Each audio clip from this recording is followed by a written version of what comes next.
ঘরে বাইরে সর্বত্র নারীর উপর শারীরিক মানসিক নির্যাতন ও সহিংসতা, এসব ঘটনা যেন এখন পরিণত হয়ে উঠেছে স্বাভাবিক ঘটনায়। নারীর প্রতি সহিংসতা যুগে যুগে ঘটলেও এখন যেন তা রূপ নিয়েছে মহামারী আকারে।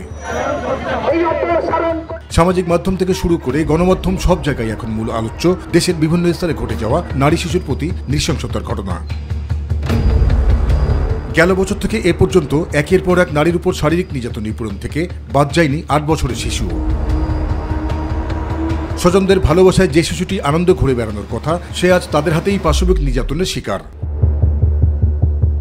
দেশের নারী ও শিশুর উপর সহিংসতার প্রতিবাদে ফুঁসে ওঠা নারীরা বলছেন, চলমান পরিস্থিতিতে তারা ভুগছেন চরম নিরাপত্তাহীনতায়। যেখানে দেখতে পাচ্ছি একটি ছোট্ট শিশু নিরাপদ না, একজন মা নিরাপদ না, সেখানে আমরা কিভাবে শক্তিশালী হব? আমরা এই বাংলার মাটিতে আর কোনো আসিয়া, আর কোনো বোন, আর কোনো মা, আর কোনো নারীর আমরা এই ধরনের অবমাননা, এই ধরনের ধর্ষণ আমরা সহ্য করব না। আমাদের নিয়মের অভাব নেই, আইনের অভাব নেই, কিন্তু তার পালনের যথেষ্ট অভাব রয়েছে। আমরা চাই যে এই যে শিশুগুলো, এই যে নারীগুলো ধর্ষিত হচ্ছে, এই ধর্ষকগুলো যেন সবার সামনে আসে, তার যেন দৃষ্টান্তমূলক শাস্তি পায়। দেশে গড়ে প্রতিদিন ১২টি নারী ও শিশু ধর্ষণের শিকার মন্তব্য করে সমাজবিজ্ঞানীরা বলছেন, নিপীড়ন রোধে প্রতিষ্ঠা করতে হবে আইনের শাসন।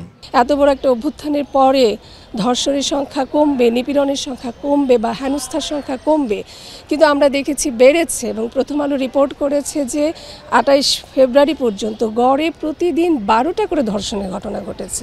নারীর নিরাপত্তার প্রশ্নে, নারীর প্রতি সংবেদনশীলতার প্রশ্নে এবং ধর্ষণ ও সহিংসতার প্রশ্নে আইনের শাসন আসলে বাংলাদেশে প্রতিষ্ঠিত হয়নি, এখানে বিচার হয় নাই। ফলে আমরা রাজধানী সহ দেশের বিভিন্ন স্থানে নারী ও শিশুর উপর একের পর এক পাশবিক অত্যাচার নিপীড়নের ঘটনায় জনমনে বিরাজ করছে এক ধরনের হতাশা ও ক্ষোভ। আর তাই অপরাধীদের সর্বোচ্চ শাস্তি প্রদানের মাধ্যমেই প্রতিরোধ করা হোক ধর্ষণ ও নারীর উপর সহিংসতা।